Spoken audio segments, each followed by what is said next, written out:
your cable knit sweaters, everybody. It's going to be a cold one. I don't know what that means, but it'll make sense in a second. Welcome back, everybody. This is the Resistance Broadcast. I'm John. Thank you so much for joining us today. We have a really cool episode in store for you. James and Lacey with me as always. How's it going, guys? How are you? I am so excited right now. Yeah. Pretty excited about this upcoming conversation we're about to have. Yeah, so I'll give you a hint. It's a podcast. It is. It is a podcast. Yeah, I see him back there on yours. So yeah, we are going to give you an interview with a self-proclaimed monster maker, as he refers to himself, Frank Ippolito. And he's worked in creature effects and puppeteering on The Force Awakens, seasons 1 of 2 of The Mandalorian. And he actually played the, like I said in the opening, the cable knit sweater wearing scene stealing Mon Cala in The Mandalorian, third episode of the season. So you know exactly who we're talking about, that dock working. Everybody does. Sassy Mon Cala. That's Frank. And we talked to him about all of that stuff and more.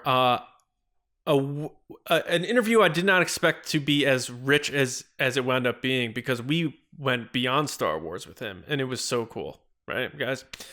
Yeah, this is just it was an opportunity for us to kind of dive into the mindset of where these people who work on the sets are and who are building these things. And anytime you ever get to hear the story of how somebody steps in to Star Wars and how they got that opportunity, and then their entire career that surrounds it. Yeah. Good episode. Yeah. So, yeah, I guess let's just get into it right now. Here's our interview with Frank Ippolito. Frank, thanks so much for joining us. Welcome to the Resistance Broadcast. How's it going, man? It's going great. We're so glad to have you here. Obviously, you worked on some famous set pieces for The Force Awakens that we're going to really dive into and talk a lot about, that really encompasses the history of the saga in so many ways for a lot of fans, especially diehard fans. Djarik comes to mind, of course. Yep. Obviously, you more recently were involved with a surprisingly popular character on The Mandalorian season 2. Not surprising to me. That I can, if for our video viewers can see maybe something familiar in the background there, the Mon Cala. And you've done a lot of other work too. It's like, we'll go down the list here: Pirates of the Caribbean, Umbrella Academy, The Orville. You had mentioned off air Picard. You done some work on. So, I guess to get things going here, how did you break in? Well, like, obviously there's probably so many people who want to get into that industry because it's either you're a fan of it and then you just want to follow it. How did you break through? What broke you through into the big time?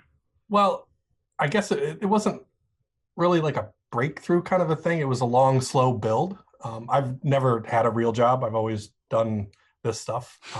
That's the dream, right? My question was going to be, and how many times have your parents told you that's not a real job? Yeah, constantly. No, my parents were really supportive. They thought I was nuts, but they were supportive. Yeah. I'm 42, so I started doing the stuff in the 90s. So there wasn't really any internet. There wasn't social media. There wasn't any of this stuff. I was just a kid in my basement playing with clay, kind of figuring out how to do things and making, home movies with my friends. Right. And eventually that led to me. I ended up working for McFarlane Toys, the action figure company. Nice. I worked for them for a couple of years. And then I ended up moving out here to Los Angeles.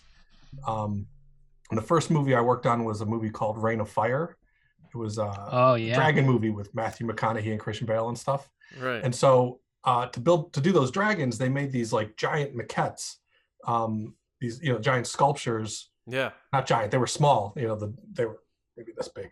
And so I was molding and casting those sculptures that they would then scan and use for CG input. And so that was like the first thing I did. Wow. And then like shortly after that, I jumped over to another shop and I was working for a buddy that was doing Buffy the Vampire Slayer. And then I just started jumping like shop to shop and working with a bunch of makeup artists. And I ended up working on like Chronicles of Riddick and Pirates of the Caribbean. So it was just kind of doing it for a hobby, moved out here, just met some people and just kind of fell into everything. Mm-hmm. But it's, whenever people ask about this stuff, if you don't live, sleep, eat, and breathe like building this stuff, it's the wrong business for you. Because like the people on this side of the camera, the people building things, like we're not the ones driving around in Porsches, you know, like if you don't love this stuff, like it's just insanely long hours against all odds. And it's, I mean, I love every second of it. So I don't know. Is there a movie that inspired you to get into that, or a certain person that works in the industry that inspired you? Well, I think like most of the people of my generation, you know, we grew up watching movies like The Thing and American Werewolf in London and, you know, all those like horror and sci-fi movies that people like Rick Baker and Rob Bottin and all those guys did. And, you know, so grew up looking up to Rob Bottin and Rick Baker and Steve Johnson and Greg Canham and all these great makeup effects guys. You know, I grew up with, you know, a Fangoria in one hand and a Cinefex in the other. And, I mean, just everything, you know, nerdy about it, I loved.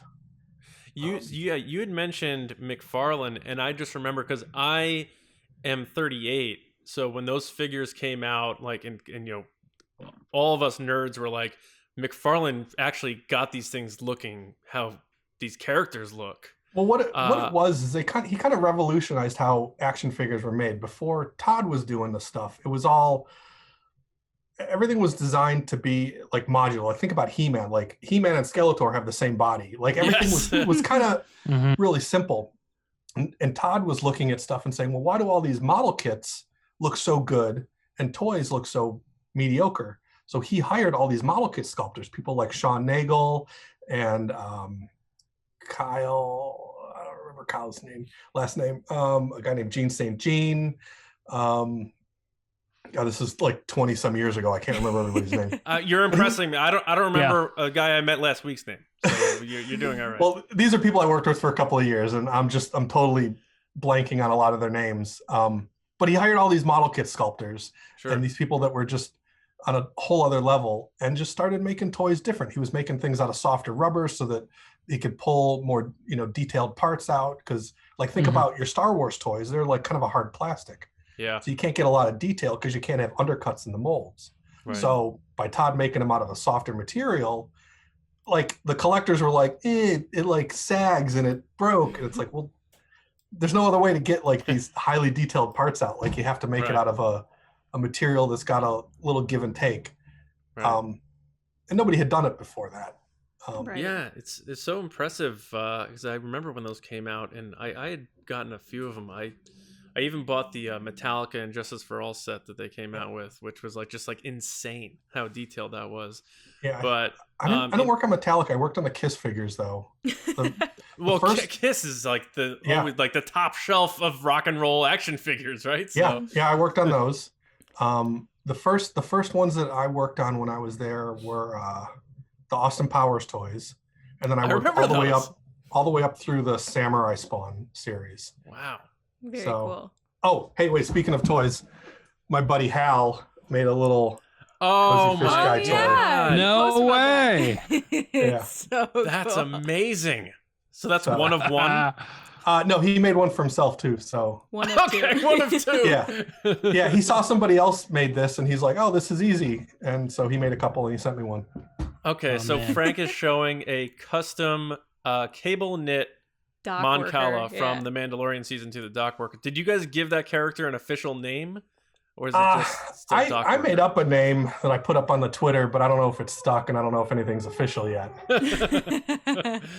That's amazing though. Especially a lot of our listeners are huge collectors, and they love, you know, anything from sideshow all the way down to the vintage figures and rare things. So the fact that you have a custom figure of a character you helped kind of create is the top tier. That's top shelf right there. You know, like working on this show, like I've worked in this industry for 20 some years, and there hasn't really been like action figures that I've been excited about of things that I worked on. But like a Mandalorian, we built Cara Dune's armor and we built Gideon's armor. And so like I had to go like rush out and get those toys. Yeah. Because it's like, it's neat. Like we kind of created like those shapes and everything. Like, you know, one of the guys that works for me named Gary Crowell, like he was all excited that he got to, you know, he's the one that fabricated Cara Dune's armor.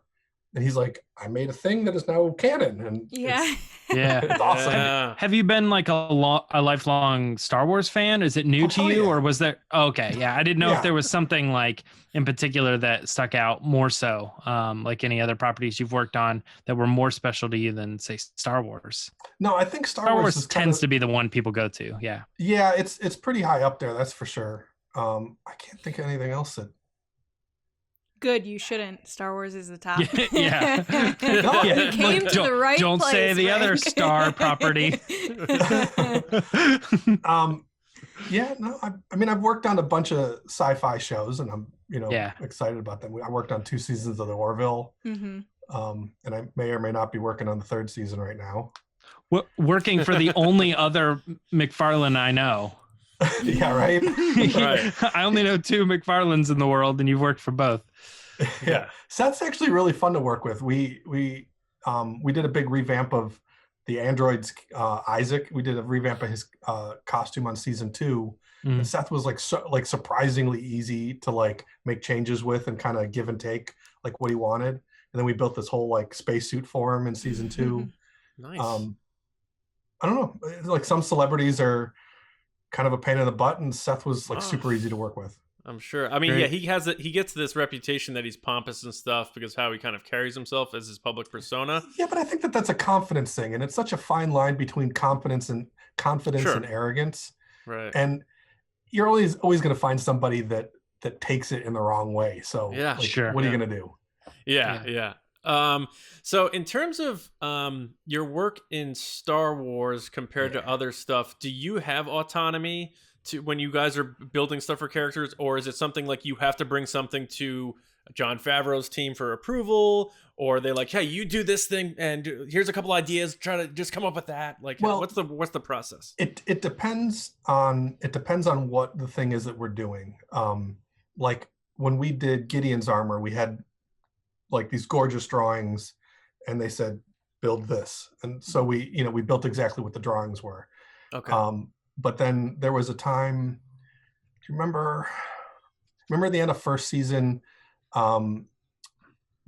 Grief Karga had those 3 bounty hunters with him when they came back to the planet. Oh yeah. Sure. Yeah. So when we were building those armor, like the helmets and the armors for stuff, they were kind of like, well, just kind of make it look like this. Like it was a little bit looser because it wasn't like a main in your face character. Yeah. It's not like they gave us like a blueprint of the helmets. Like that one guy with the big helmet, like I built that helmet, and I machined a little antenna and all that stuff. And they kind of gave us a little bit of leeway to just, kind of run with it a bit. So cool. sometimes they're more specific, and sometimes it depends. It depends on the costume designer. It depends on the prop master. It depends on who you're working with. All right. So you've been working on a lot of armor. You've mentioned a lot of different shows too, armor, spacesuits. Yeah. I know that you had mentioned on your Facebook page that you did Stranger Things as well. Do you guys specialize in armor and spacesuits, or is that just driven by what's popular right now? Well, I think it's cool. So right, I mean, like I like helmets and spacesuits. It depends on what the show is. Like when you work on something, you're working for a department. So like on Orville right now, we're working for the props department. We're not doing anything for the costume department. Where the first 2 seasons, we only did stuff for the costume department. And gotcha. So some shows you get pulled in by costume, some you get pulled in by set design. It depends who you're working for. Right. So there's a show that's coming out at some point that's going to be on Amazon, and we did set pieces. We made these like big set pieces. Oh, cool. So it really depends. I was just curious if you were the armor guy. They're like, you got to go to Frank. Frank is the armor guy. No, there's about a half dozen companies that do the same stuff out here. There's like Legacy and Ironhead and Film Illusions, and there's a bunch more, but we all do relatively the same thing. Some people have a little bit more finesse, like artistic finesse. Some people are more expensive. Some people are more of a pain in the ass. It depends who you are. Is it fraternal at all, or do you all kind of root for each other, or is it very competitive? Like you're all like actors auditioning. Are you all trying to drive for the same jobs? What's the culture like? It depends who it is. I try to stay really open and friendly with the people that are the quote unquote competition. But a lot of them are very secretive and very guarded, and I don't know. I try to not really pay attention to what they're doing, let them do whatever. I just focus on what me and my crew are doing. I like that. That's a good idea. No, I can't change anybody else's opinion. What am I gonna do? All right, so we teased the whole Force Awakens element, and you had worked with Phil Tippett's studio. Diehard fans know him as being the guy from the original trilogy in terms of like just groundbreaking stop motion animation and the AT-AT walkers and dinosaur supervisor, creature effect supervisor. Yeah, he was. He was so. I think Phil brought something to being the creature supervisor to these shows that a lot of other people don't really think about. Like if you look at any monster, like think of the Demogorgon or anything else, and everything's very like sleek and muscular, and like I don't know. Phil had everything was like kind of sloppy and felt like it was alive. Like they were all kind of fat and had like weird things going on, and there was just so much more character in those things. Like think about Jabba. Like who like these days would have built Jabba the way or designed Jabba the way it was from Phil. Like you think about Phil's maquettes or the Tauntauns or the calamari. Like that's direct lineage to Phil's. Yeah, true. So, I don't know. He has a way of looking at things and a way of like kind of bringing out a certain kind of I don't know, natural feel to these creatures and stuff, where I think a lot of people these days are just so stuck in ZBrush or so like, and everything just looks too perfect. Sleek lines and stuff. His are a little bit more choppy. Yeah, too much. Yeah. Like slap it up a little bit. Oh yeah, that's such a great point. And I guess like the culture for a movie like The Force Awakens from like J.J. Abrams' perspective in terms of the PR machine was we're going back to the old ways and how they did it with these practical stuff. I think that stuff was done excellent. Like that was Neil Scanlon and his crew, like a bunch of like the people over there in the UK are like obnoxiously talented. Like those guys are amazing. Yes. And I remember messaging the guy that built the mechanical Akbar on that. I was like, how the hell did you fit eyeball mechs inside this thing? Like, I can't really show you, but it was hard. Because there's really not that much room in there. Like those eyeballs are like pressing right against my head. They're right here. Sure. Yeah. Wow. There's very little room. If I can get the battery to charge up, I'll turn it on. I'll show you how much. Oh, please do. Yeah, that would be great. Oh man. So your involvement with The Force Awakens, what did you do for our audience? So let them know what you did. So I molded and cast and painted all of the chess set puppets. There was 8 of them, which it was like a crazy dream job. There was a guy I knew that worked there named Mark DeBow, and he goes, "Hey, we have this stop motion project, and I think you would be a really good fit for it. The pieces are a little complicated. Are you interested in coming up here for a little bit and working on it?" And I said, "Yeah, sure, no problem." So I didn't know what it was. I knew that Phil had done stop motion, and I had a little bit of background in stop motion. I had worked for these guys named the Kyoto Brothers who have done a lot of stop motion in the past.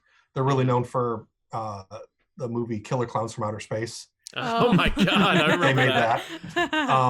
But I've done some stop motion with them, and so I kind of knew how to build armatures and how specific the molds had to be. Like there's a certain level of precision and a certain way they need to open and close to register the armatures in there. So I went up there and I built a mold for like one of their pieces for a short film that Phil's doing called Mad God. And I brought that up to him. I said, "Here, this is kind of how I would, want to do this." I thought that that's what I was working on. And they're like, "Okay, cool. Now that you're NDA'd, we're working on The Force Awakens and we're making a chess set." I was like, what the fuck? Holy. So at this point, this was when I had relatively early started my company. This was 2004, 13, 14, 15? I don't know. When it came out in 15, right? Came out 15, yeah. Okay, so then I would have been working on it in 13. Yeah, because I finished in like January of 14 then. And Okay. it came out. Yeah, I think that's what it was. Very that sounds cool. about right. So I forgot what I was saying. Well, you said they sprung it on you that you're they sprung it. Yeah, okay, I remember now. So this was like early on when I started my company. Like I started this company like around 2010. So about 3 years into it, I only had like a 1,200 square foot like workshop. And I basically just said, all right, well, I'm closing everything down for 4 months and I'm going to go up to San Francisco. So I stayed up in Oakland and I worked for Phil for, the 3 or 4 months that took. And then me and his daughter, Sam, she assisted me in the shop, and we just molded and cast all the puppets. And I remember there was one point where we were talking about, painting them and the colors. And I was like, well, I need to see these things with my eyes. So they went and they took the original 4 that was on George Lucas's desk, and they brought it over the archives, and we got to take some more photos. And I got I brought a Pantone book and kind of took notes on what colors to make them, to get the colors just right. And of course we got to go look around the archives, which was awesome. Right. Oh, Yeah, that's sweet. And I got a ton of pictures of the original Calamari. Yeah, especially for you. You know what I mean? Like, it's cool for me to go to the archives, but for you, I can't imagine with all the props and stuff. Oh, it's so much. It's like, I can't even. I mean, you've probably seen photos of what the archives looks like. Yeah, but you like being there, you like can't imagine it. Like we were going through some of the racks of stuff, and it's like, oh, well, there's Indiana Jones and Marion's costume from Indiana Jones, and it's just like, this is great. That's wild. And then like one aisle over, it's like, okay, here's all of the Boba Fett armor. Here's all of his backpacks and helmets and Right. It's really cool. So in terms of the originals, were they holding up pretty well, or were they like looking? Did you feel like they were going to fall apart in your hands? Like, I didn't touch them. I didn't need to, and they gave us white gloves if we wanted to, but I didn't need to touch them. There's no reason to touch it. Too nervous to touch them. Like, I would be. It's also a respect thing. Like, I don't need to touch it. Yeah. I just need to look at it with my eyes. But it was cool. Like, and I have this photo of me and the gang from Tippett sitting there with the chess set over at the archives. It's kind of cool. Man. And I don't know. It was great. And then I got to match the colors just right. And that attention to detail is something that fans have really appreciated, especially with this new run of films. From all the documentaries through all the recent batch of films, showing it to the very finest detail. And people always say like, well, thank you, J.J. Abrams, but there's like thousands of people in blue text on those credits, and you being, say, one of them. You obviously take pride in doing that, but when you hear fans talk about that, are you like, yeah, I freaking nailed that? Like, I put a lot of effort into it. Like, I knew it was my responsibility to get those colors right, or even on the stuff that we're building now, it's like, it's our responsibility to make the armor nice and shiny, or, make it look like it's, worn correctly. I don't know. We have a responsibility to make really cool stuff.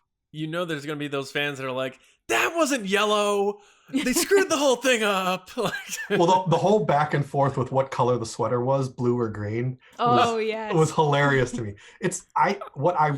That I remember, I think it was like a gray sweater that was sort of dyed a tealish color. Okay. So people were buying the green one and buying a blue one. I'm sure you could bleach it out and do whatever. I bought the gray one, and I'm going to dye the gray one to be sort of that tealish color. That's the secret. That's the secret sauce. That's what I think. I mean, I have a couple of photos that I kind of snuck when I was in my trailer, and so I kind of remember, but every single picture I have, it looks either way green or way blue. It's like that dress from years ago. Is it white or is it exactly gold? No, exactly. Yeah. The closest photo that's accurate is the one that was on the cookie recipe page from back in the holidays. Mm-hmm. It's that picture I got hanging up right there, which is like a tealish color on that cookie. Yeah, that's the absolute. That's what I would go for. Like what that is. That's the color.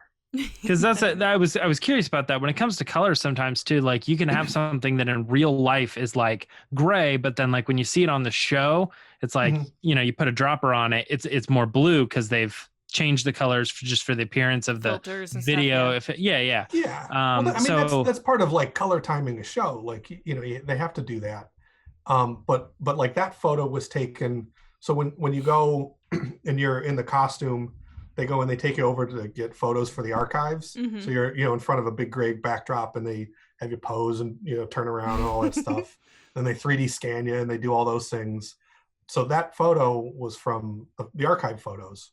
So that's probably going to be the most accurate color. Wow. Nice. Okay. So did you have to get in the entire getup to? Are you on film as in the character? Can you say that? Yeah. Okay. Me. Yeah. All right. So now, did you target it? Were you wearing slippers because you weren't showing the bottom half, or you were wearing the whole thing? Like, no, I was wearing the boots the whole time. Oh man. See, we also built all the background calamari in that episode. Mm-hmm. So there was a couple of us on set because we were also tending to the background calamari. And so, I'd kick the boots off when we were not shooting, but I was in that costume all day long, and I didn't shoot until almost the end of the day. So everyone's like favorite not with the head part- on all day, but Yeah. I was gonna say. but I had the overalls and everything on because, I don't know if you guys have been on many film sets and stuff. Like sometimes they're just like, hey, we got to get this shot or we got to put this in. So Sure. the ADs didn't want me to be not in my costume in case they needed me to go. Right. Which is fine. So you're sitting there at lunch, just in the full suit with the little helmet next to you, just eating your macaroni and cheese. Like, what's More that or like? less. I mean, we amazing. had a couple of tables full of all the heads, and we went outside to have lunch. Sure. Yeah. The head stayed in the set. But So everyone's favorite part about that character is essentially you being you. Like the sassiness, the shaking of the head, that's all you. So my sister didn't know. I didn't tell her about any of this stuff. And she watched Mandalorian. She knew that I worked on it. She goes, "That guy has the same mannerisms as you. Is that what you were trying to say?" And I was like, "Andrea, that is me." She's like, "Ah!" She just thought that she thought that I was telling her to watch this episode because it acted like me. But Right. she didn't realize that it was me. That's that is so funny. so awesome. I love that. Yeah. Oh, man. But like I think any acting, you're just kind of playing yourself. Like think about Sure. like Danny DeVito in any movie. He's just Danny DeVito. Like think Yeah. like whoever it is, like unless you're what's his name?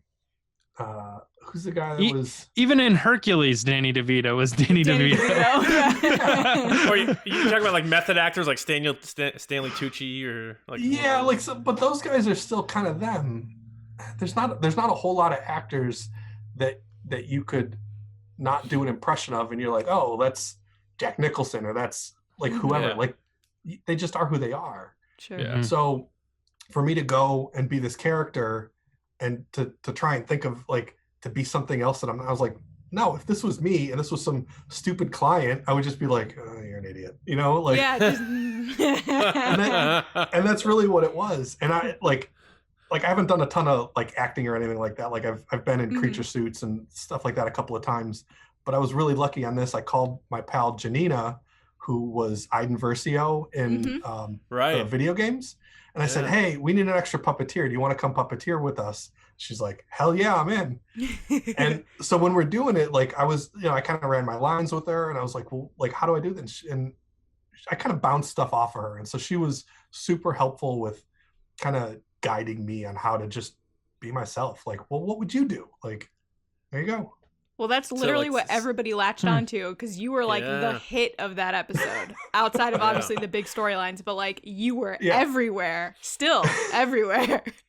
You were the meme, funny, if you on will. An episode that like Bo-Katan is like revealed in, and people are talking about my stupid sweater. I was one of those people. I was like, this character. I love it. Whose choice was it? Because it's a very like non-Star Wars. It's a cable knit. My mom wears this sweater. So whose idea was it to do that? It was the costume designer, Shauna, and I got to admit, like when I first saw it, I was like, okay, like I don't know, but I'm also not privy to the scripts. Like when most of the time when I work on shows, like we did some stuff for the new Ghostbusters movie, and I was like, I don't want to see the script. I'm excited to like see that. I don't want to see anything. Right. Because I don't want it to be spoiled.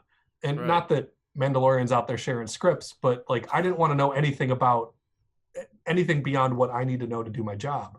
Gotcha. So I'm very happy to stay like in the dark. So however, whatever reason she put this on, I was just like, you're the one that knows the story. I don't know. So go for it. So was this in the volume that you filmed this? Yes. Yeah. Okay. Cause we've had a few cool. guests who have been in the volume and every one of them just says you can be inches from that thing and just not exactly sure what's real and what's not. Well, if you're, let's see, do you know those like LED panels that are about 6-inch square, and it's like 64 by 64 LEDs. Mm-hmm. You ever seen those things? Like if you go on Adafruit, I'm not saying that this thing's built out of Adafruit panels, but if you look at that, it's a whole bunch of really tiny, RGB LEDs, and it's basically just a whole room filled with this stuff. Yeah, that's insane. It's more complicated than that, but it's if you're standing by it, you can see the pixels. But it works on camera, and this has been around for a while. I know that when we worked on the first season of Orville, the whole bridge was surrounded by these panels, and I think that this also came from Favreau because Favreau directed the pilot and it was kind of helping get Orville off the ground, and the whole the whole bridge was covered in those things. So when it would go to like a Starfield or whatever, it was actually there on set. I think they nixed that in second season because it's a super expensive asset to keep running because you need to have a lot of data to run it. You need a whole support crew just for the LED panels. But it's an amazing piece of technology, and they're building like volumes at like every stage, like everywhere. Yeah, they're building them in the UK, they're building them in Toronto and New Mexico. They're building because Disney just as a whole is going to start utilizing them. Because I think the first one we know of on the map is Thor: Love and Thunder is going to be utilizing the volume technology. As far as I know. Yeah, I don't know. I'm not really sure, but like it's not just a Disney thing; it's an everybody thing. It's Netflix, it's everybody. Yeah. You don't have to take trips to Tunisia anymore. Well, you don't have to go to Tunisia, but it's a give and take. Like there's a lot of times. You remember when CG started getting really popular? Every single movie was just like, we'll fix it in post. Scorpion King. Worst way to shoot it, fix it in post. Yeah, and it kind of takes this like, not creativity out of it, but like. You think about Jaws, like that shark didn't work, so they could barely use it, and it makes it, that much more effective that you're not looking at it all the time. Yep. But now that they have this tool like CG, they're just like, well, we can do anything. And then they just do everything in CG, and it kind of looks like garbage a good chunk of the time. Then you get Deep Blue Sea. Yeah, and this is the new tool in the toolbox that everybody's like, let's not go on let's not shoot outside, let's just shoot it in the volume. But they don't realize that not only does it cost a ton of money to rent that stage, it costs a ton of money to run that stage. You have to build those assets. Those assets have to be, it's not like you're rendering an asset for post-production. Like if we were to do a CG element that gets rendered to a movie or TV show, you build it one way. But to build it for the Unreal Engine, which is what runs these stages, it's a whole different way you have to build the assets and a whole different way you have to shoot it. And you and the latency on those things, like I read somewhere that it's like a 1 or a 3 frame latency, which to us, you're not going to see a 3 frame latency. Yeah. But you can't do these big jerky movements. You have to move slow because otherwise you're not going to catch up. So there's still limitations, and it's still a new technology, but it's not the answer to every stupid thing. Like you can shoot outside, go shoot outside. Yeah, well, Robert Rodriguez did for his episode, so there you go. I can't help but think you're saying that they need these big crews to help with all the technology, and I'm just thinking about your character standing there being like, like helping with the volume, and they go on the back side of it, and it's all just cargo nets and ropes, just like holding it together.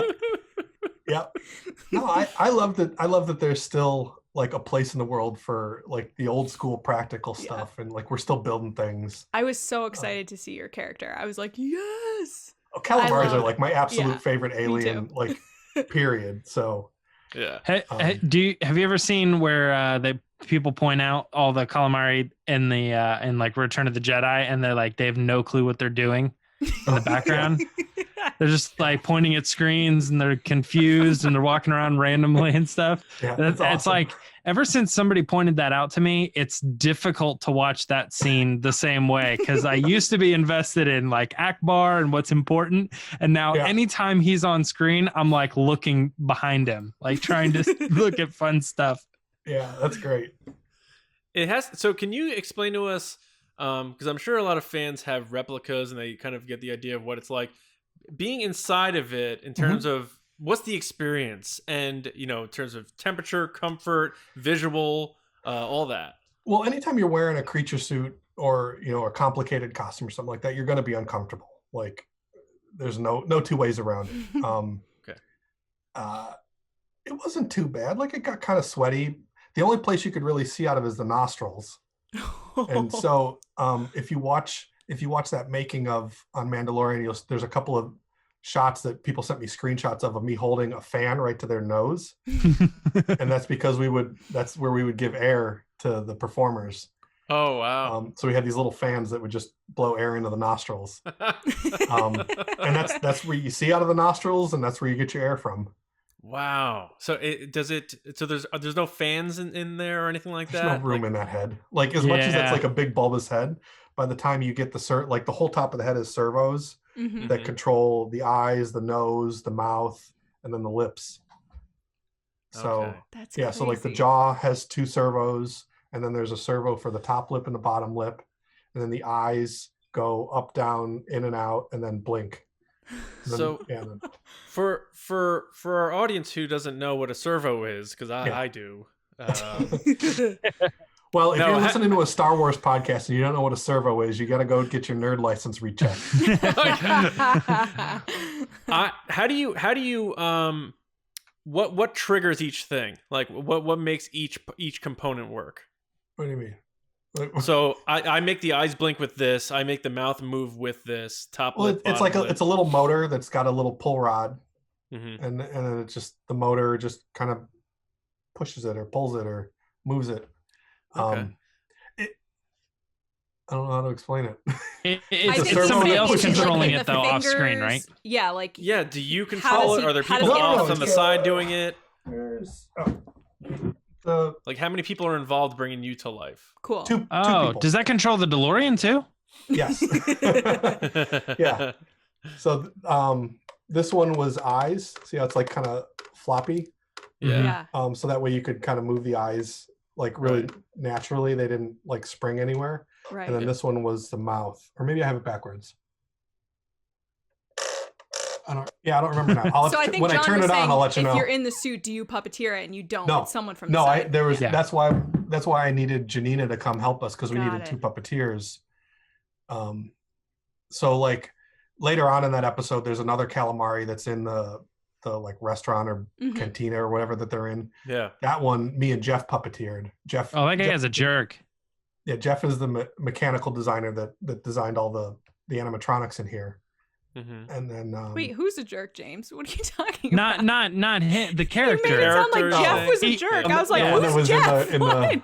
No. Like, as soon as I said he's a jerk, he's like, "Oh, well, Jeff," and I'm like, "Well, not him." No, like, not Jeff. No, Jeff's a really nice guy. Yeah, I would imagine Mon Cala so. in the fake story. Yeah, who's like sells them out and all this other stuff. I just wanted to clear that up before people go, "Wait, why is Jeff a jerk?" Jeff listens to this. He's like, "I don't even know James Baney." Yeah, get out of here. Oh man. Yeah, Jeff's not a jerk. Nope. So that Jeff's that's actually working. Like... He's I think he's left for the day, but he's working for us now on another show that we're doing. Very cool. That control reminds me of a lot of what some of the event people had to use for like BB-8 at conventions. Yeah, it's the same thing. It's just a futaba. Like, you can get this if you go to like fancy pants, like remote control, car places. There's a place here in RC Hobbyist. Yeah, exactly. There's a place called Robin's Hobbies here in Glendale, and that's where we get all of the servos and stuff. We just order it from Robin. Cool. Nice. Because correct me if I'm wrong. Do you know anything about how like the Chewbacca masks work? From what I understand, the lips are jaw driven, so when he opens his mouth, the lips curl up. That's what I thought. Yeah. Okay. Yeah. from what I understand, I haven't seen what they are now. Maybe they've built fancier ones for the newer ones, but I kind of remember seeing something like that, but I don't know. Would you prefer, like, if you ever get to bring back Sweater Guy, would you prefer to have the opportunity to have a jaw operating mouth so that you can kind of do it yourself, or do you like the aspect of I'm just in here and they're doing the thing? It's a teamwork thing. Whenever you have a character that needs to be puppeteered, it's always going to be a combination of you and the other person. When we were rehearsing it, Jeff was the voice, and so he would run the mouth according to how he was talking, which is easier for me because then I'm just focusing on, here's my beat, look here, kind of react. Like I don't have to worry about that one other thing talking. Right. Like I don't have to worry about remembering my lines. But we ultimately ended up me running the lines, and Jeff had to play he knew what my lines were, so he could kind of keep up with it. But it ended up, I don't know who dubbed in the voice, but it was me like cueing the movements with my voice. Oh, Very that's cool. Yeah. Wow. Yeah. I got to ask you, because we're huge fans of Solo, the movie Solo. I see you guys posting about Solo all the time. Okay, so yeah, you know about Make Solo 2 happen. Some people don't. Some people don't. Aware. Some people don't, and some people don't like it, and that's fine. But you brought up Jabba before. What would be different about if they were to bring back a Jabba puppet today? What would be different about how they made it with today's technology that you guys use? They should try to make it like they did originally. Like when they did Rise of Skywalker, and they had Yoda in there. Was that in Rise of Skywalker? Jedi. That was Last Jedi. When they had Yoda and they built it like the old school way. Yeah, they used the old mold, right? I thought it was great. I thought it worked excellent. If they were going to do a Jabba again, I would be shocked if that mold is around anywhere or any Jabba parts are anywhere other than like maybe his eyes. But they should build it the same way that they did. Yeah. I mean, they must have the blueprints because they rebuilt Jabba's palace like brick by brick almost with the blueprints, the original blueprints they said in the Gallery series. Yeah. So that's interesting. So because I know Lacey's like the biggest Jabba puppet fan I know. I am. Her and Diego Luna. Yeah, Diego might beat me. Lacey, what's your line that you always go to? What you want with the Jabba puppet? I want a bunch of dudes sweaty inside the Jabba puppet. Like, I want a bunch of dudes in there. Like, let's make this happen. Frank, what's your dream Star Wars creature that you could, like, if you got the chance to make something? That's it? Then you've already accomplished it. Yeah, what done. else is there to do? Wow. There's nothing else to do. No, that's it. I thought there was nothing else to do after I got my name in the credits on The Force Awakens. I was like, I got a credit on a Star Wars movie that says head puppet fabricator. I'm done. Yeah, that's awesome, man. Jeez. Did you, to be honest, get a high-res screenshot of your name in the credits and frame that and put it on the wall somewhere? Because I would do that. From Force Awakens? No, I didn't. I think they, when I first saw the Mando episode, they put my name under puppeteers, not the performer section. I don't know if that got fixed because I know that they're constantly tweaking little things. Yeah. I haven't looked at it since like Jeans guy. Yeah. Frank, we got to get you an Emmy for guest appearance. I wonder if there's concept art that you can have of your character because they usually throw in the little scenes at the end in the credits. I can't remember if there was one or not. No, I don't remember seeing any concept art on this. I want to get the cardboard cut out. I heard they're making one or there is one of your character. Well, if you download that picture off of where the cookie recipe was, you can just blow it up and print it. No, I'm saying I think they sell that because they sell like the Cobb Vanth one and all these different ones. That's the one that I want. Everyone's like Cobb Vanth. I'm like, get out of here, Cobb Vanth. I want the dock worker. Awesome. Well, thank you. You're welcome. Yeah. You got that battery cooking yet or what? Yeah, I don't. Let me. Oh my God, John. Hold on. Let me see if it plugs in. Are you gonna? You gonna do it? Let's go. This is our one opportunity, Lacey, to have a Mon Cala operating on our podcast. I know. Is he gonna put it on? Oh my gosh. I don't know. Nuts. So for our audio listeners, Frank First of all, is if you're rigging- audio, switch over to YouTube real quick. Switch to YouTube for this, especially. Well, I mean, I imagine we may isolate this, but who knows? But yeah, Frank is hooking up a battery to a Mon Cala head as we speak. The ultimate hopefully it works. collectible. I think, if anybody was to ask me, Lacey, what do you want? It's that. Yeah. That's what I want. We're watching Frank work pretty right good. now, pretty much. This is cool. Yeah. I feel like Exclusive behind the scenes look at the Mandalorian. he forgot we're here. He's just like, oh. Yeah. Somebody like calls on me, walks out of the room. We're like, what are we doing? It's like, oh yeah, I'm on a pot. Oh my gosh, he's setting it all up. That is so awesome that he says this was his dream. No, battery's not holding a charge yet. That's okay. That's okay. Sorry, I tried. Okay, it's okay. Can you bring the head over and we can look at it? Yeah. Cool. I at least want to see it. Now I'm You're just like, can you put geeking it out. on? Forget all the professionalism. This is just like really cool. Whoa. Oh man, unbelievable! Look at this thing. So, what's your favorite part Jeez. of the head? Oh. Oh my god, I love him. So what is it? What does it feel like? Dang. Just leather? It's made out of foam latex. Okay. So it's squishy. Yeah. I always Very like how they technical have term. like body Squishy. parts that look like mustaches and stuff. Oh yeah, that's another like kind of Phil Tippety thing. Like, I think that he put a lot like this. Did you guys ever see the stuff on Tested.com about how Adam Savage found a casting of a Mon Calamari and then I rebuilt one No. for him? I know you've done a lot of work with Adam because I saw your Yeah. like Rancor and stuff. Mm-hmm. Yep. So this is Adam found a casting of a Mon Calamari that he then took over to Phil and said, "Hey, is this like the actual thing?" And Phil said, "Oh yeah, that's the sculpture." Found it. Like How did photo those matched. get out? I Yeah, don't know. garage sale. Like, what's He going found it on? on eBay or something like that. And then he asked me to remold it and make a mask of it for him and finish it up. Yeah. And so I made that for Adam. And so I also have one that's painted like Akbar downstairs. Very cool. And then when I was working on Mandalorian and we started bidding on season 2 stuff, the producer knew that I had calamari, and so he's like, "Hey, do you want to build That's half a dozen of those man. things?" You were like, yes. That is so cool, Yeah. man. I think I like the eyes the best. He looks judgy even now. He's not even active, and he still looks Yeah. like he's judging me. Well, his eyes have two different expressions, sort of. Wow. Would you say that that's common?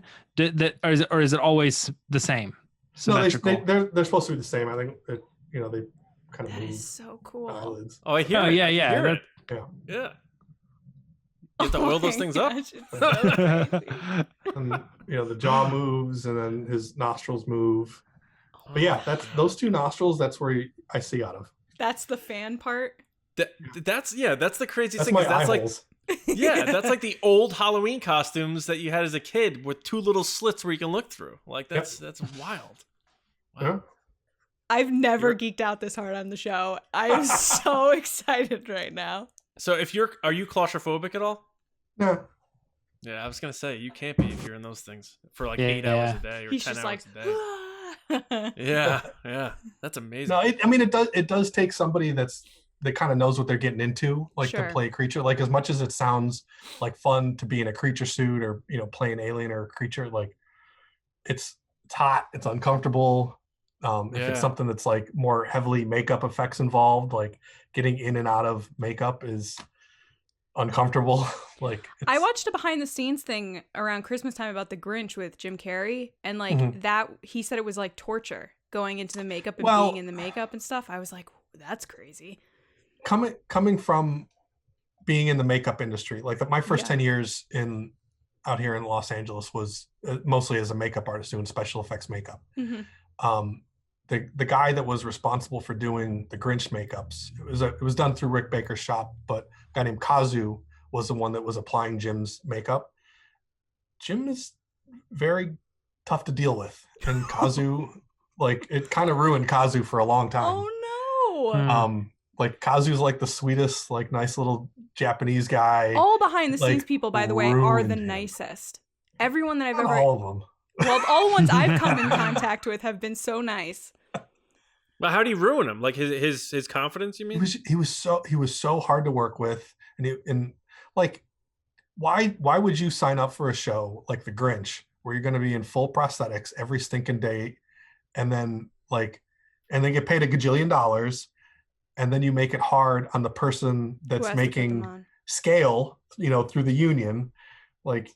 Oh, that sounds terrible. Yeah. But I was watching this documentary and they were saying how miserable the experience was, but maybe that was coming from the other side and not from him. I think it comes from the other side, because there's these things happen here and there. Like, there was another one, I can't remember who it was.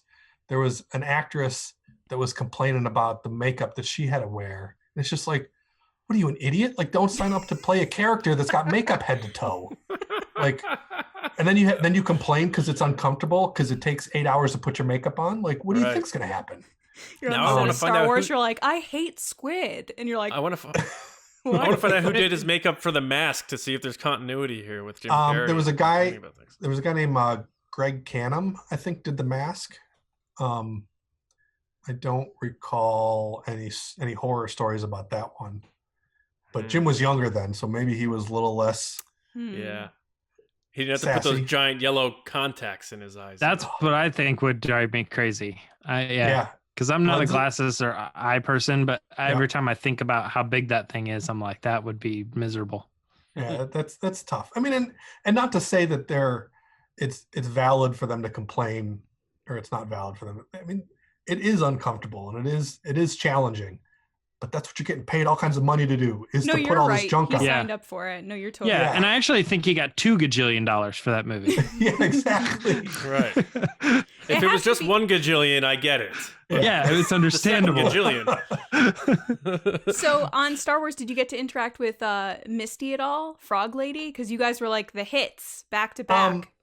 I saw her there. I mean, I saw the frog people. We were all on the same, on the same set, but I didn't. Yeah. I didn't chat with them at all. I chatted with a couple of the stunt guys. Let's see who. I don't know. We were just so busy with all the calamari. It's just gotta be so cool to be. Much. As a creature person, just being like, I worked on Star Wars. It's just like, I would imagine it's just so cool. You said you try to stay away from spoilers. Did you come across anything that you felt was like, I saw a little too much on that one? Well, like with most shows, we'll when it's starting up, sometimes we'll get a bunch of images and they'll say, "Hey, would you bid on these things?" Oh, got it. And so I saw very early on, things like Ahsoka and Bo-Katan, and I was just like, "Oh my god, that's the coolest stuff ever." Oh, you weren't mad about it? But I had no idea how this stuff was going to play into the story, and I didn't want to know. But I do try to avoid spoilers. Like it's just, I still want to like enjoy it, and I still want to love it. So yeah, absolutely, for sure. Yeah. So were you filming your parts? Was it second unit or was Bryce Dallas Howard? No, it was Bryce. It was first unit. Yeah. No, she was super easy to deal with. I had interacted with her on first season because she directed the first episode that Cara Dune was in. Mm-hmm. So when we were building Gina's costume, Bryce was there, Bryce and John was there. Yeah, all of them, everybody, had come in and chime in at one point or another. And at that first season, the costume designer was a guy named Joseph Porro. And he had brought me along because I did 2 seasons of Orville with him before that. So I had I got along great with Joseph. So it was fun. Nice. Yeah. All right. So you worked with a lot of first-time live-action directors then, because Bryce Dallas Howard, season 1, and Dave Filoni was his for season 1 was his first time directing, and you did work on that episode with the Tusken Raiders, right? Yeah, I suppose so. Yeah. So did you notice any greenness to their directing, or was it like they felt like they knew exactly what they were doing? Well, the thing that a good director has is an opinion. If they know what they want and they're able to communicate it to the crew to put that on in front of the camera, that's a good director. It's the wishy-washy ones that I have a hard time with. And everybody on the show, from the top down, they know exactly what they want. Whether it's getting sketches from Doug Chang of how he wants the calamari painted, or if it's sketches from the costume department of how Cara Dune's armor is going to be. Like, right. If they can communicate to us how they want it, then they're doing their job. And if, Bryce and Dave and John, all those people, they're good at communicating what they want. All right. Because I always have like a fear of people not liking me or upsetting someone by saying what I want for something. Mm-hmm. Even if it's a waiter, I'm like, I don't want to send this back. I feel terrible. Do you feel that's a sign of being like a nice human being? No, I know. But I guess my question is, for the wishy-washy type of directors, do you sense sometimes it's because they don't want the whole crew like hating on them, and they're just like, well, if you could, you'd rather someone assertive like, I need this, do that. I would rather in a nicer way. Yeah, I would rather have somebody tell me exactly what they want, because then I could better serve them. Right. Okay. I think that a lot of times people, and it's not just directors, sometimes it's producers and sometimes it's everything else, they're afraid to make a decision, because once you make a decision, you're locked into it, which is why building practical creatures and building real stuff is scary to some people, which is why they want to fix it in post. Because if you're making a CG creature, you can change a creature 1,000 times up until you put it up on Netflix like or on Sonic. Disney, yeah, or whatever. But if you build a practical thing, like that's shot, that's on camera, that's what it is. That's true. Wow, that's a good point. So you have to have the confidence. Sometimes it's like blind or dumb confidence, like, well, this is what we're gonna make. Like, let's see how it is. I think that having a show is iconic as any of the Star Wars shows, like whether it's the prequels or the sequels or or the TV shows, like having that on your shoulders. There's so many opinions from the fandom, from the studios, from peers. Like, it's impossible to please everybody, like impossible. Mm-hmm. And people like us, like we love Mandalorian, but there's tons of people out there that don't, and you're just like, what are you, crazy? This is great. But you can't please everybody. And that's a hard thing to have on your shoulders, is, like I'm a huge Rian Johnson fan, and some of the shit that he gets for his movie, like, that's tough, man, because you don't know where those decisions came from. You don't know if that was somebody telling him, like, when you make it this way, or if he had to, I don't know, Mm-hmm. Yeah. You have to give people the benefit of the doubt sometimes, because a lot of times some of these things might not be their fault. Yeah, there's a lot of cooks in the kitchen type of thing. Yeah. Sometimes especially on bigger shows, it's hard to get onto a bigger show where you don't have one person that you're answering to. Like, not everybody's Jim Cameron, not everybody's Guillermo del Toro, not everybody, like these people that just like know exactly what they want, and that's what it is. Yeah. Filmmaking is tough. Did you guys on Force Awakens? Did you have your team have any direct communication with J.J. Abrams, or was it someone below him? No, I didn't. Phil dealt with JJ as far as I'm aware. Mm-hmm. I was just a dude in the shop making molds. Like, I don't have anything to do with anything, like, other than make it look like this. That's it. Right. You're like, got it. Yeah. Do you have any specific Easter eggs, like, that are personal to you, that either you put as your like signature mark and everything, or anything that you're like, hey, this is Star Wars, and I'm just gonna throw this one little thing in here? There's a couple of things that we've snuck into different shows. Nothing that we've snuck into Star Wars that I can remember. That you can say on camera. Well, the only thing that I remember that we did on The Force Awakens is when you build a stop motion armature, you make a metal armature, and then you put it into the mold and you inject the silicone into there. So once it's in there, like, that's it. You'll never see it again. And so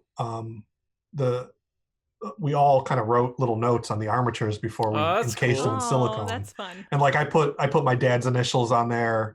Oh man. Stuff like that. So I mean, it's things that no one will ever see, but we kind of signed the inside of the armatures. Is your work in the archives now? No, I don't think that this stuff went to the archives. Lucasfilm Archives is separate from, like the archives up in San Francisco is separate from the Disney archives. Oh, like they're kind of separate entities, Yeah. I think. Mm-hmm. So our stuff didn't go there, as far as I'm aware. Adam far as Savage. I know, all the on stuff eBay. Yeah, exactly. The seller is G Lucas 77. I don't know who that is, but As far as I know, the puppets are still over at Phil's, but like I said, I haven't talked to any of them in quite a few years. So that's cool that he came back though for season 2 of The Mandalorian. Like I as an old school, like I love original trilogy. I love the Empire of Dreams and seeing those guys. Job's a job, man. I'll do anything for $20. Well, I'm sure there's a certain amount of like, lineage that comes with having Phil attached to a Star Wars thing. So of course, I think so. Yeah. People want people like Phil and Dennis Muren like still involved. And it was great. Like when we did the Force Awakens stuff, Dennis Muren came and lit the chess set, like lit the stage because he lit it originally. Cool. Oh, that's so amazing. Dennis came to the set and he lit the stage and him and Phil went and had hot dogs for lunch and it was like that is them, it was probably that's like the best back part. in I the think 70s. Yeah. they just went and had hot dogs. Yeah, there's a like, hot dog it's place right around the corner that him and Dennis always went to. They're just having a couple of footlongs. Like, it's great to be back in the saddle, huh? Well, if you know Phil, that's not really what he would say.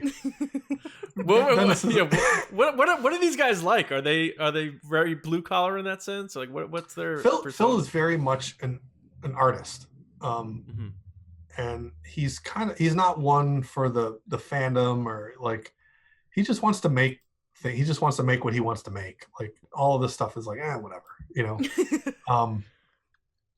I like that though, which is great. Which is part of his charm, I guess. Dennis, he's retired. He was at ILM for 8 million years. But he's a super nice guy, very friendly, very approachable. Yeah. It's good that like sometimes you don't want the people working on it so focused on what fans think or what because even like you were saying, Ryan Johnson before, like he's gotten himself into some trouble by just snapping back at fans on Twitter and stuff. It's just like leave them over there. Like it's hard. It's hard to stay off of the internet sometimes. Like no, I know, man. Yeah, yeah. It's I don't know. Cut to Frank online being like, "It's a teal sweater. It's teal." Yeah. Well, I did a little Photoshop thing. I kind of said, I like a couple of Twitters ago. Stop saying it's green. Well, yeah, people were saying it was green or blue, and I Photoshopped it and I said it's kind of in this range, guys. Yeah. So funny.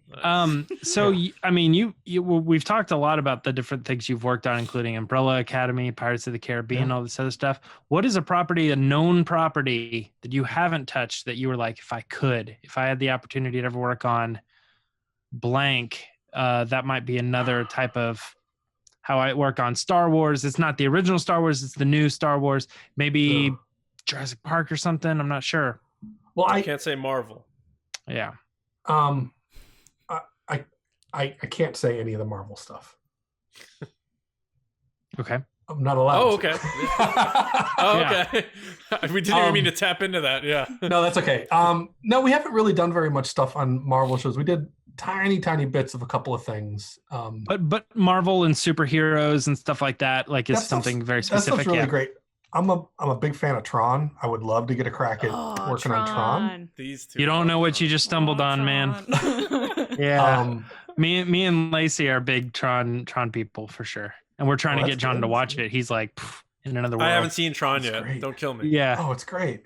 I could see you doing the new Lord of the Rings stuff with all the cool Lord of the Rings would be fun. What was the other one that I was just, I did a little bit of work on Ghostbusters very cool the other year. There you go. I'm That's super excited about Ghostbusters. I am really excited. We didn't do like a lot, but we did like a couple of small things, and that's good enough for me. Like I got to, be touch a part of it. Yeah. So that's amazing. Did you get to touch the Ecto one? No, I didn't go to set. They filmed that in Canada. Oh, man, I just want a lot of movies that were supposed to come out in 2020 to just drop, please. Yeah, no. There's so many. I know. Like I'm excited to see what Dune turns into. Right. Yes. Yeah. That's a big spaceship helmet movie for you. Yeah, you know, some of the guys that worked on that, there's a company in the UK called FBFX, and I'm like the biggest fan of that company. Oh, cool. They did a bunch of the stuff on Dune. They did the spacesuit from The Martian. They did all the Prometheus spacesuits. That makes sense because they've got the flashlight things in the front in all those movies, like the little flashlights. Well, that comes from the designer. That's not necessarily them. I know, but they're in all those suits that you just named. Yeah, you're absolutely right. But I'm a huge fan of that company and a huge fan of their work. And so I'm excited to see Dune because I know they did a bunch of stuff on Dune. Very cool. Yeah. That's cool. Dang. Yeah. So I have one more question for you. Yeah, all the questions you want. Keep going. Okay. Have you ever gone to a Halloween party wearing something that you made for a movie? He's like, I can't. I have an Orville uniform. I've worn that before. Nice. Yeah, first season Orville uniform. I don't know. I don't think so. Do you like Halloween? What was it I was just watching where there was someone that was like, I never liked Halloween, and then later they got into this type of stuff. No, I've always liked Halloween. Oh, it was Paul Lee. Oh, really? Yeah, he said he didn't like Halloween growing up, and then he later got into cosplay with the 501st and all this. Yeah. And then now he's like really into it and he understands it. You know, growing up, he was like not into it. That. I was going to say, Mando. have you interacted with him? Because he talked about being with the prop people all the time, which would kind of fall into the stuff that you were doing. He was just with us 2 weeks ago. So I saw that he was on your show. I actually reached out to him on Twitter and I was like, hey, dude, we painted your helmet. If you ever want one, like I have all the reference pictures of it. Look He's at like, that. yeah, let's That's figure amazing. this out. That's so cool. So I just got to find a shell that I could paint for him. Very cool. He's we painted his and Filoni's helmet. So nice. Oh man, Trapper Wolf. I love Trapper Wolf. I love how just like casual he is. Yeah, just had a little wolf in there.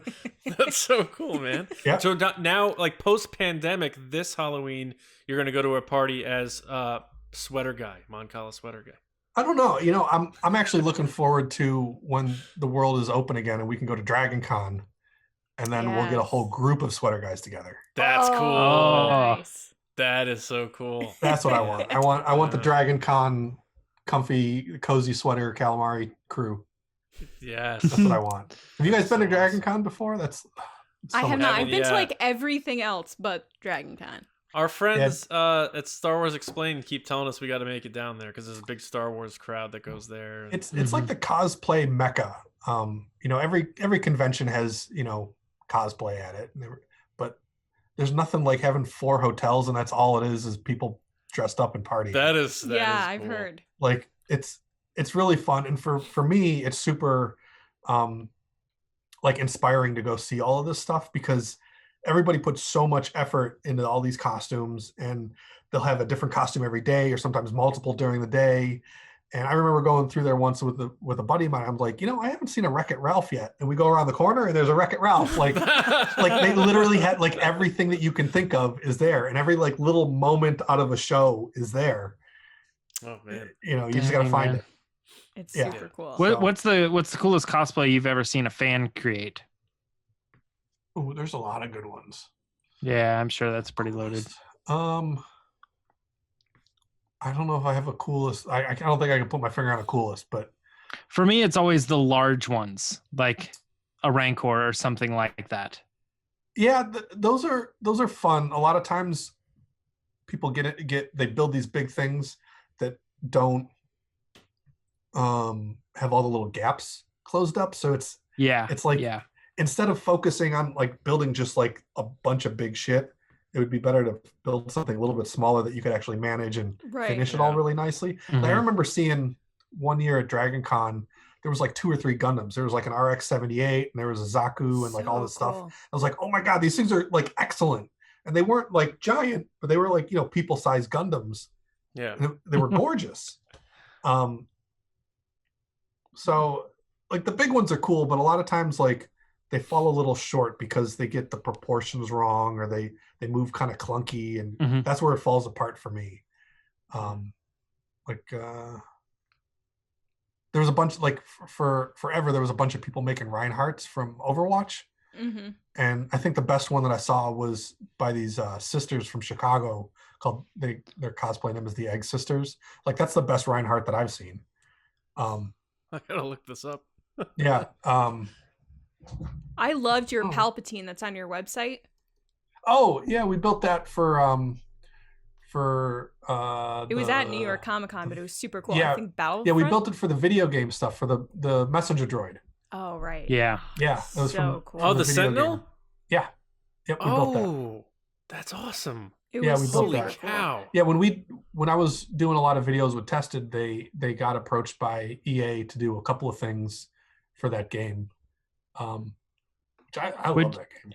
Is For that then your Battlefront 2? connection with Janina? Janina. That's how I met Janina, yeah. And we ended up becoming like really good friends, and I've worked on like 7 projects with her now. I've worked on one of her short films that won some awards at South by Southwest last year. And then she was in a commercial that we did for Blizzard like in 2017. So yeah. So Janina ended up becoming a good buddy of ours. That's awesome. Very That's so cool. cool that can happen too. And then just to be able to hold on to those relationships, even though you may not work together for a while, and then revisit it, and like something like The Mandalorian. That's pretty cool, Yeah. man. Yeah, No, it's I rad. like that. And when it gets super hot here in LA, she's the first person I text to come borrow her swimming pool. That's the best. Yeah. Rule Somebody number with a swimming one. pool in Los Angeles. Rule number 1: don't have a swimming pool. Rule number 2: have a good friend who has one. Yep. You don't have to take care of it, do the filter or anything like that. Yeah. Have you ever been to a Star Wars celebration? I went to the one in LA that was 2015. Yeah, I went to that one. That's it. That's the only one I've been to. Oh, okay. They're Cool. crazy. And then- Yeah, and then I've been to D23 when they, like, right when Mandalorian was kind of like announced. Awesome. But yeah, I haven't been to a celebration other than that first one. And and even back then, like, I couldn't even talk about what we were doing because that was before it was announced that we built the chess set. Right. Yeah. Right. So Do you think you'll go to Anaheim 2022? maybe. I mean, it's just down the road. It's like Pop 45 minutes that away. sweater so- on, buddy, and start walking through the crowd. You're like, that's a really good cosplay. Yeah. I'm gonna have to the one thing we don't have yet is I don't have the overalls and I don't have the belt. There's a group on Facebook called like Cozy Fish People, and they've been they track down the boots and they track down where the belt came from. That's amazing. And what the suspender clips are. Like, I they're really love good about the finding all cosplay this community that they do that. Yeah. They like figure it all out, and it's like the next day they've already figured it out. They're like, oh, I called this guy who knew this, and then this person found out where this was from. stuff. Yep. Frank's Yeah. gonna And go they walking share down the information. That's the big thing, is they don't hold on to it. They share it. For That everybody is to Oh, I know. love it. Yeah. Yeah. Yeah. You have to share it. Like, secrets are stupid. Yeah. Secrets Yeah. are stupid. You know? So Marvel, you say? No, I'm just Well, there's a difference between signing and non-disclosure. Yeah, I'm totally I'm kidding. Frank's gonna go walking down the show floor at Star Wars Celebration, and some fans gonna be like, "Cool, but the sweater color's wrong," and he's gonna be like, Yeah. it's not wrong." It's exactly right. I'll let You them said think you were- whatever they want. It doesn't matter. You said you worked on the chess set. Does that include the board? Well, the board was on the Falcon. When they did the stop motion animation, it was just on a big piece of plastic. Okay, yeah. I was Yeah. just curious because you were talking about working on the set, and I thought the set, and I was like, maybe that's the board, and then I also thought that was like our first, like, one of those things that J.J. Abrams tweeted was like a note that says something about the Falcon, and it was clearly on the Falcon, right? Yeah. He was like, it's not gonna, I think he said it's not going to be in the movie, but then the hollow chessboard was there. Yeah. I Something don't along remember those lines, yeah. what the note said, but yeah, we shot the animation up at Tippett Studio. Mhm.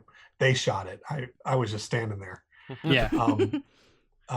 Yeah, it was two guys that did the animation. It was Chuck Duke and Gibby. I can't remember his last name. Chuck That's and what Gibby. happened last time. Yeah. So those are the two guys that did the animation. JJ So cool. wrote, I wish people would stop leaking photos from episode 7 and making ridiculous claims that the Millennium Falcon is in the movie and it's on the Apollo chessboard.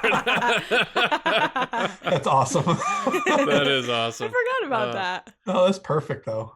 I love JJ Abrams. I'm a huge fan of his work. So yeah, no, I'm a big fan of what he did with the Star Treks too. I like those. Yeah, and I was so late on Lost. I just watched Lost this year. And I still haven't watched Lost. I'm just now watching Mad Men. That was me 2 years ago, and then I did Sopranos like 3 years ago. Like I'm late on all the good shows. Yeah. I work too much. Hey, that's a good thing, man. That is a good thing. Yeah. What else? What other questions you got? Man. Oh, so Pirates. So you worked on the 4th Pirates movie? I worked on 2 and 3. 2 and 3. Okay. Yeah. What did, because I watched that movie, the one that had the tentacle face, Davy Jones. Mm-hmm. Yeah. How do you work with that's obviously CG, right? The face itself. So how does that blend in with the practical stuff? That was played by Bill Nighy, and they had tracking dots on him, and then they just animated over the whole thing and replaced him. Which was ILM, right? ILM. That was ILM, yeah. And then let's see, I didn't have much to do with Davy Jones. Like there was a point where we were going to make his claw hand, and then somebody else ended up making it. But like I was working for the makeup department then. We did Bootstrap Bill. That's the guy with the starfish on his face. Right. So Stellan Skarsgård. Yeah. And we did all the like cannibal makeups in that one, and then in part 3 you had the heart, right? I built the heart. Oh my goodness! I have the heart downstairs. I was just gonna ask if you had that. Yeah. Yeah. So at the end of Pirates 2, like I had finished up my part on the show, so I was back in the States, and they came back to switch over to work on 3, and they said, hey, we need to put a new skin on the heart, on the hero heart, because it was starting to fall apart. And so I took the heart and I took the animatronics out of it, put the skin over here, put a new skin on it, and gave it back to him. And so I have the skin from the original hero heart from part 2. Wow. So cool. I forget where I saw this. Someone was just saying the other day, it might have been on Twitter, and just a random tweet you come across, but they were talking about how the special effects for a movie that was 2005, 2006, whatever it was, still looked really good. And there's been recent movies and stuff that maybe even only a couple of years old where you're kind of like, ooh, they kind of missed the mark on that. And a lot of it's the CGI type stuff. So Pirates definitely held up. Yeah, Pirates definitely held up. There's elements of Pirates that holds up. There's some stuff that's just like, the first like one does, I feel. Some of the like background pirates. Oh yeah. Like that are very like video game-ish looking. Yeah. But the ones that they obviously spend a lot of time on, like Davy Jones. Just this thing. Yeah, it's just a guy with a mocap suit. Like, okay, everybody move a little bit now. No, I mean when they spend the time on it, they can really get characters right. Right. Okay. Because I was going to say, is that it comes down to thing? like budget, time, schedule. Like, you got to remember, like, not every character you could spend $1 million on making look perfect. Like, I'm sure that they spent like a gajillion dollars making Davy Jones look good. 2 gajillion. It was Jim Carrey's whole bit. Yeah. But not everything can get that level of attention. Sure. So, I don't know. It's like, it is what it is. Right. Yeah. The What 2 can you seconds do? of Jack Sparrow as a skeleton needs to Yeah. be better than the other guys. Yeah, you got to pick and choose where you're going to like spend your money. Yeah. And films are really challenging to make. I know that actors and producers, everybody's like, oh, it's so hard. It's like, it is. It's hard to build whatever this person's vision is on this budget and on this schedule and live up to the expectations of the fans and the studios and the marketing execs and it's hard. And we're always bound by budget. And we're always bound by schedule. Like, you think of like Disney or Star Wars or Marvel, you're like, they got all the money in the world. It's like, no, they don't. They still have to adhere to a budget. Yeah. So even if you're on a TV show that's Star Wars, they still have a budget that they got to deal with. They got to answer to somebody on that budget. Right. So yeah, that's true. Yeah. Not everything can cost $2 gajillion. Right. Yeah. Sometimes you got to do the thing for $20. And then I love, like, then you have someone like Clint Eastwood who's like, we're just doing a fake baby here, guys. I don't care how bad it looks. It's going to be a fake baby in that shot. And is that just something where it's just like, that's just, he's Clint Eastwood. You're not saying no to that. Is a prop person like, but my name's on this movie? Like, but some filmmakers know what you're going to see. Like Clint Eastwood comes from that older school filmmaking where, like, you don't need to make a $50,000 silicone animatronic baby. Like, you could just put like a whatever in there. It's never going to be in the shot. They're not going to shoot it that it's going to make any difference.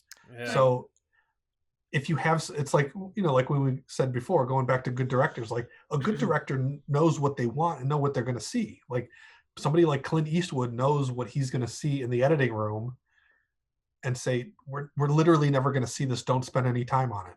Right. So, but like there was this big online stink about it. Like Clint Eastwood put a baby doll in his movie or whatever. And I just wonder, like, when those stigmas come up, like if there's anything that you may have worked on where your name's on the thing, and did you ever have to like explain to a future employer like, yeah, that wasn't me who did that shot in that movie, or like I gotta do that all the time. I mean, okay. I could look at anything on any of these shows and be like, hey, I don't even know.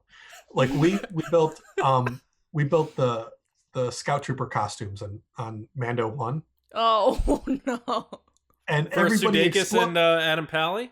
Yeah, we built originally when the costume department was just like, we need 3 of these. They're not going to be doing anything. They're just going to be standing there talking. And the first thing they do is some stunt, and it flies off the back of a speeder bike, and the whole costume explodes. And I was just like, we didn't build it to do stunts. Like there was not enough time, not enough money. Like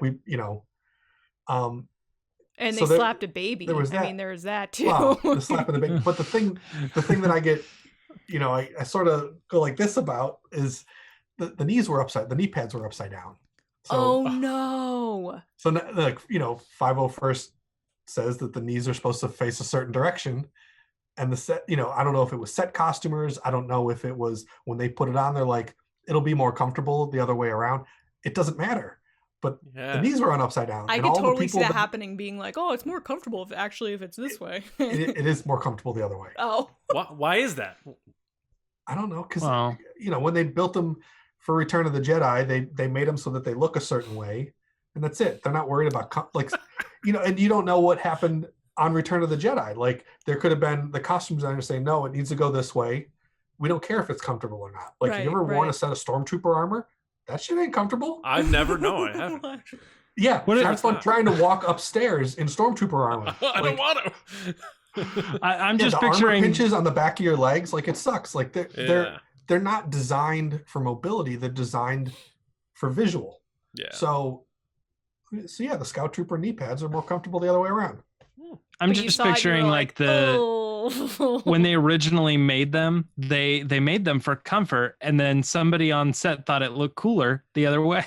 So but we don't know. The original movie, they flipped them all upside down for some stupid reason, and now forever on, they're always that's the correct way. And so now what actually canon feels is good also doesn't work. Upside down. Yeah. Whatever it is, that's crazy. And it literally doesn't matter. Like, at the end of the day, we're all doing this stuff because it's fun, and we're all building these things because it's fun. So who cares if the 501st says that it's right or wrong? Like, right. I don't know. Maybe that trooper just put it on wrong because he didn't know. Yeah. They're punching babies, so. TK dummy. I don't know. TK dummy. Yeah. Yeah. It's always so funny to me, like, what becomes like canon when it's just like an afterthought. We're just like, well, let's put this thing this way. Yeah. And then that's the thing, Yeah. Yeah. I mean, there's a ton of that in Star Wars. Star Wars is like so bootleg when you break it down to how it came about. So, well, you got to remember, it's built on a schedule and on a budget, and somebody was just like, I don't care what you do. It's just, you need to have 50 of these things tomorrow, Right. Yeah. I have learned so much tonight about props and how things work. Yeah, well, it's a different perspective. Somebody that's over here building the stuff, dealing like right now we're juggling 8 shows. Wow. So I have 8 different giant shows that are very, recognizable names. And that's what I do all day long is I deal with these prop departments and costume departments and producers and whatever else. So yeah, I don't know. How do you handle keeping track of that type of multitasking, and especially knowing show A may be a completely different aesthetic from show D? How do you compartmentalize your mind as a creator in terms of I need to keep my mindset for show A, but then I also need to remember what the mindset is for show D, and then like kind of juggle that? I'm not perfect by any stretch, so things fall through the cracks all the time. I have a really, really great crew that I put a lot of trust in. We have a really good. I've had this business for like 10 years, and I've learned a lot. I've made a lot of mistakes. I've had a lot of different crew changeovers over the year, and I'm in a place now. Like I haven't been in a bad mood since like October. The crew that I have now is like easily the most organized and with it crew that I've had. And not to like be mean or rude to people I've had in the past, because I've had excellent people in the past, but it comes down to how these people interface with me and the way that I work, because I'm the idiot that owns the place. And I have a really great crew that understands what's going on, and we understand the projects that are going on, and we work with each other and we communicate well. I think I like Twittered maybe a couple of weeks ago, maybe a month ago now, a picture of our calendar. Like I just put up the new 21 calendar. Mm-hmm. This might have been 3 weeks ago then. And in the background, there's a bulletin board with all these pieces of paper on it. Mm-hmm. And that's where we put all of our work orders. So when I get a new project in, different columns or different projects. And, so, one show might have three things we're building for one show. Another show might have like 10 things just on one piece of paper. So that's kind of where everybody goes to know where due dates are, what information we have, like whatever we can. And if people have questions, then we add notes to it and stuff. But that's kind of our like go-to information center. Mostly what people need to know is due dates. But like just today, we just wrapped 3 different projects, and then next week I'm wrapping 2 more. Oh wow. Insane. So like we're just flying through stuff right now.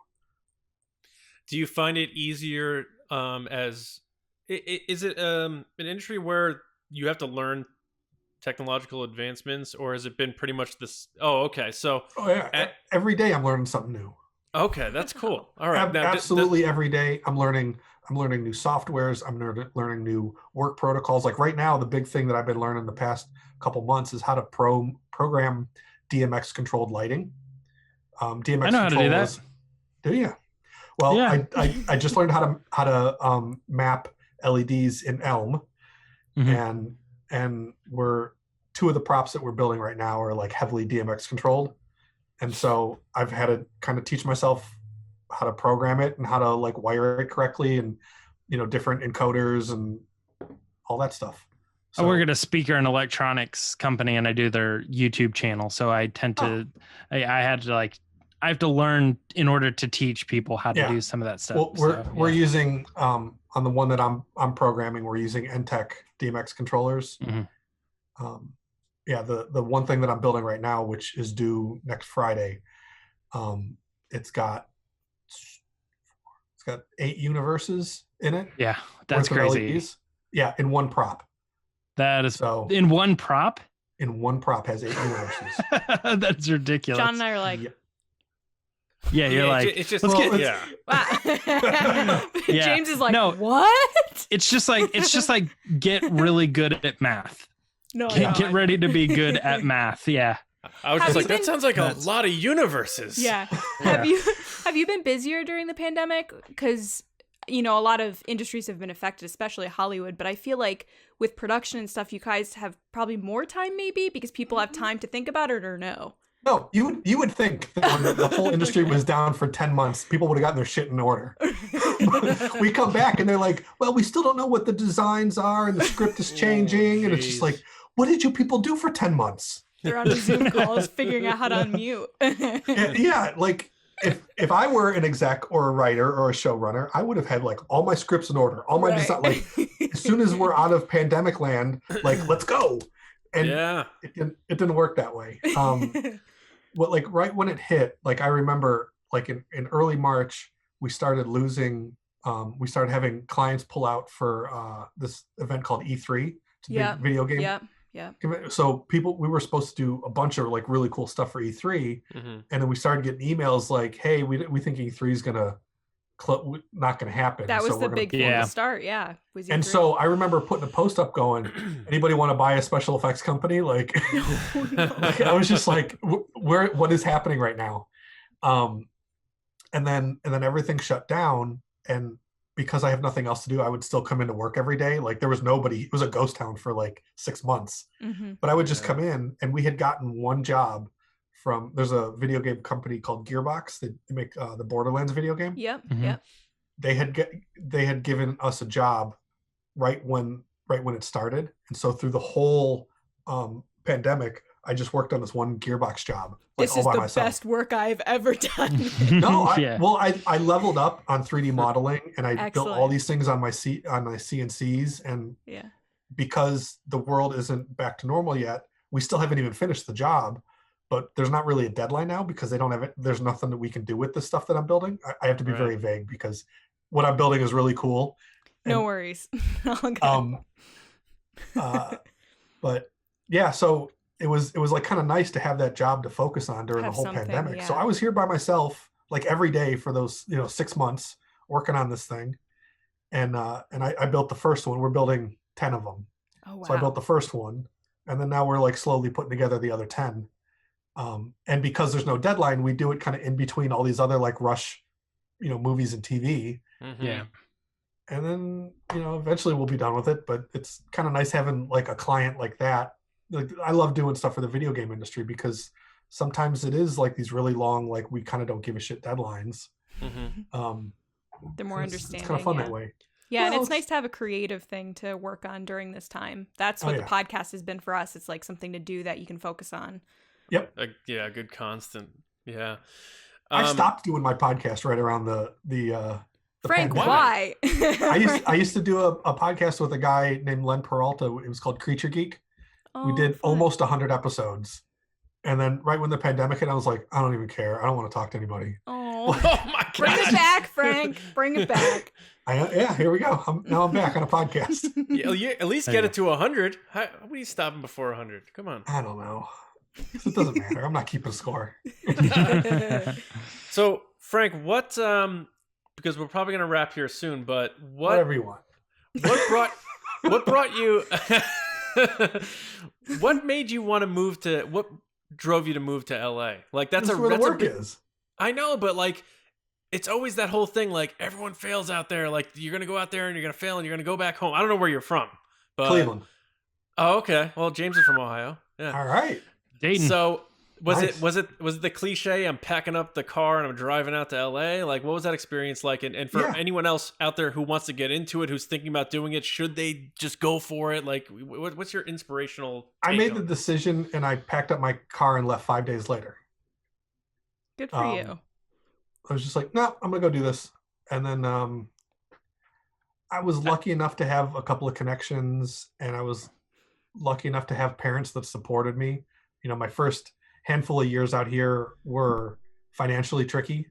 I maxed out all my credit cards, ran up all my debt.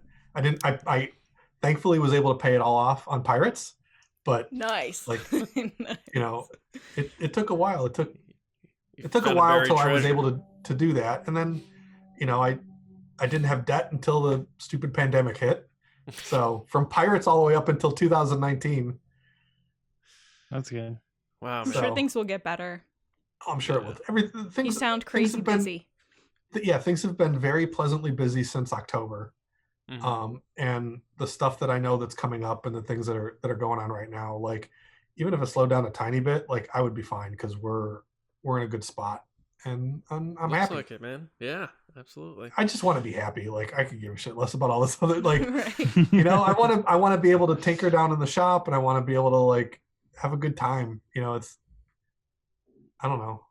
This is a hard enough job, like a hard enough business to like get by in and succeed in, and make ends meet. I just want to be happy. Well, I mean, it looks like like you said, you never had a real job, and you're looking, you're doing what you love, and I think that's so cool, man, and it's inspiring.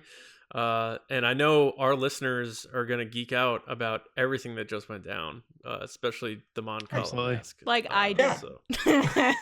Basically, yeah, that's a microcosm. When the world's back to normal, you guys can all come visit the shop here, and I'll let you take a picture. Done. Of the Calamaris. Yes. Yeah, because we try to make it out there every so often, and we know we'll definitely be out in LA for the 2022 celebration, but maybe sooner than that. But if there is one.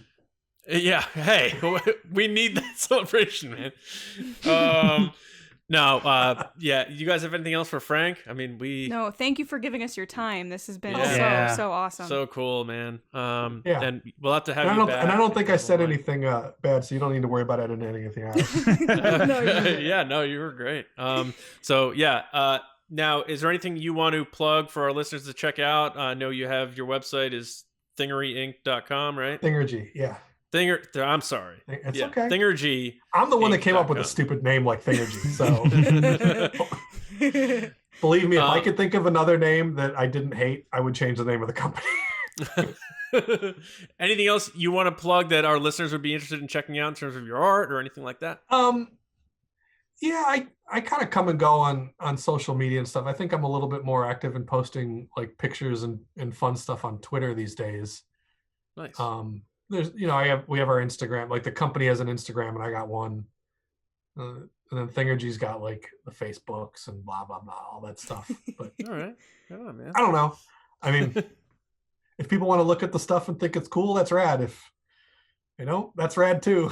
And just remember, the sweater is a gray teal. Yes.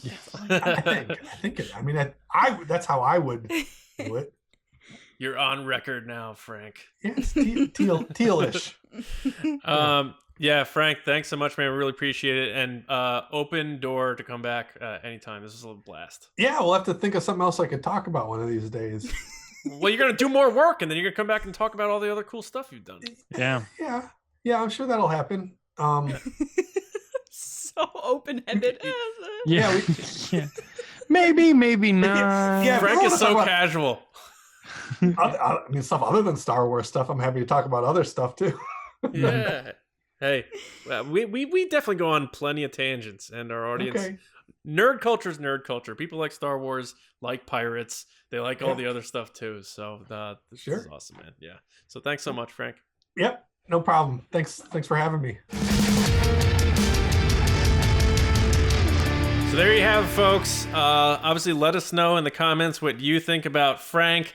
Obviously, you love him because that was just such a great interview, right, guys? Unbelievable. Yes. I just love how you get a feeling from him that he's like brutally honest. Like there was no like putting on a show. It was just like, hey guys, I'm in my workshop. What's up? Yeah. And just hit me with questions. Keep them coming. And I like to think we're really good at interviewing people and asking good questions, but if we hit him one that seemed like stupid, or he was just kind of like, no. John, how dare you not know what a servo is, John? I know, like everyone knows what a servo is, right? So, if you don't know John what a has to quit the podcast now. Yeah, if you don't know what a servo is, in the comment, just write, I don't know what a servo is, because that make me feel better. Thank you very much. But no, that was great, and we can't thank Frank enough for joining us. And hopefully he does come back, and when he does more work and he has more stories to tell. We didn't even scratch the surface on Stranger Things, really. I know. I brought it up, and I was hoping he was going to go into it, and we just got distracted. But watch, he does some big thing for season 4, and that's why, which is coming out like this summer. So I don't know, but he was bobbing and weaving there. Yeah, it was one of those interviews where I was like, he's worked on Star Wars, but what else? Like, what are we really going to get into here? And it just like turned into one of those things where there were so many tangents we went on, but there were such good tangents. And I feel like I personally I love learning about the making of stuff. You guys know that with documentaries. Lacey, I know you love that too. Hearing the person in the industry from his vantage point allows me to connect other dots on how things work, and I just love that so much. And I hope the audience picked up on that feeling too. So it's really great. So anything else you guys want to add before we get out of here? He's the best, and I can't wait to go to LA to hit him up about going to a studio. That would Yeah, be that so sounds cool. really cool, and Workshop. I hope that happens. Yeah, that's definitely. I just want a what picture would of like as Lacey well. with a Mon Cala head, and that's all. What? Maybe. Maybe. Who knows? Lacey's like, what does it taste like? If the mood strikes. Frank's like, Lacey, I saw the episode. You're not coming out You're here. not doing that.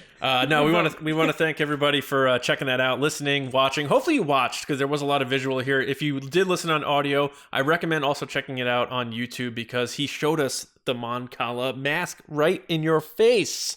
It's definitely one I would recommend on visual if you're an audio listener, but do both.